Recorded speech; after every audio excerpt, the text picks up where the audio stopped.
Boss, huwag mo gagawin yan. Basta X-Taxi or ang CR, titignan nyo lagi yung Certificate of Registration, yung kulay yellow na papel. Tignan nyo sa ah, upper left, makikita nyo ron. Kapag nakalagay dyan, public utility vehicle, naka-prangkisa po yan or taxi po yan or pinang-grab po yan. Mag-ingat kayo sa mga nabibili nyo sa sa market, sorry. Naantok na ako eh. Doon sa market ngayon, marami nagbebenta. Hindi nyo makikita yon. Kailangan magsama kayo ng expert. Or mas maganda, pumunta na kayo sa mga tropang buy and sell. Marami naman mapagkakatiwalaan na buy and sell dyan.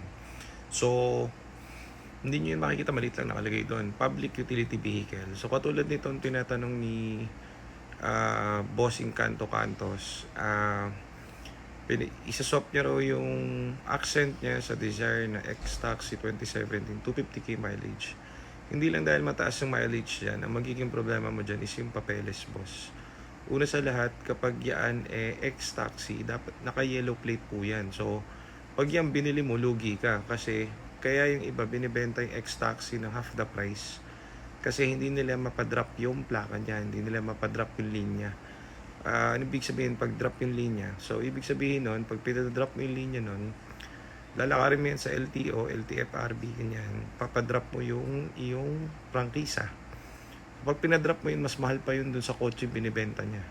So, for example, may nagbebenta sa atin ng Vios na 2015, benta lang sa iyo kunwari 150k makikita mo sa marketplace. Hindi siya X-Taxi, pero X-Grab siya, tapos nakaprangkisa siya.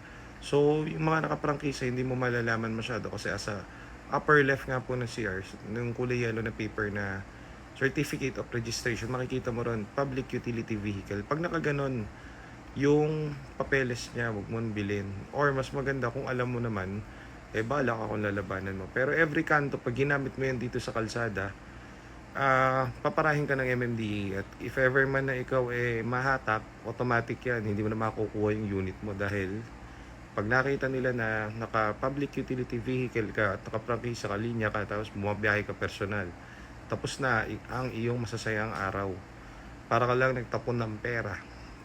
Okay, so marami pong proseso yan, napakahabang proseso yan at mahihirapan ka kung hindi sa'yo nakapangalan yon.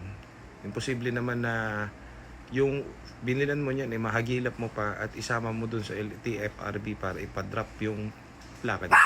So mas maganda dyan kung bibilin mo is naka-drop na. Mas okay yun. Pero ang worth ng drop ng plaka is parang worth din ng kung magkano magpapaprangkisa. So kunwari ang prangkisa ay 300,000, parang ganun din ang drop. At mas mabusisi. So tandaan mo, lugi ka dyan, boy. Kawawa ka dyan. Para malang binigay yung accent mo. Kaya sa'yo sinaswap yan kasi hindi niya yan magamit sa kalsada.